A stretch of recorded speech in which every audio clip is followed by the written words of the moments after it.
বন্ধ থাকবে। প্রকাশ্যে ধূমপান কোথাও এই পোড়াপাড়া বাজারে চলবে না। এটা আমাদের প্রতি যে মুমিন মুসলমানের আমাদের উদ্যোগ নিতে হবে।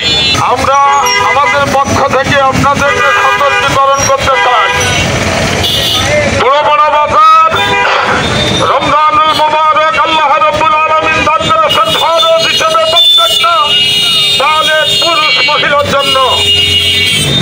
নবী করিম সাল্লাল্লাহু আলাইহি ওয়াসাল্লাম বলেছেন, যদি কোনো ব্যক্তি এই রমজান মাসে ঈমানের সাথে রোজা রাখে, ওই ব্যক্তি সামনে জীবনে আল্লাহ সব গুনাহ মাফ করে দেন। এই পবিত্র মাসকে সামনে রেখে আমাদের এই র্যালি থেকে ঘোষণা করছি, পোড়াপাড়া বাজারে ছোট ছোট রেস্তোরাঁ, হোটেল কোন প্রকার দিনের বেলায় চলবে না ইনশাআল্লাহ। এবং যদি কোনো ব্যক্তি রমজানুল মুবারকে পোড়াপাড়া বাজারে ধূমপান করে, হোটেলে খানা দানা খায় কোনো মুসলমান, যদি আমাদের নজরে আসে আমরা এর কঠিন ব্যবস্থা গ্রহণ করবো ইনশাআল্লাহ।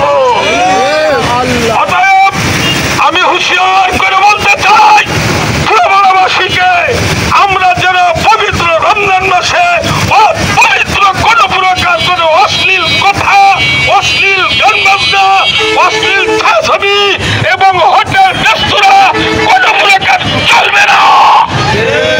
আমরা সবাই লক্ষ্য রাখবো, এই বাজারে যদি কোনো প্রকার দিনের বেলায় কোনো মুসলমানকে খাদ্য দ্রব্য খাইতে দেখা যায়, পানাহার করতে দেখা যায়, ধূমপান করতে দেখা যায়, আমরা তাৎক্ষণিক তার ব্যবস্থা গ্রহণ করব।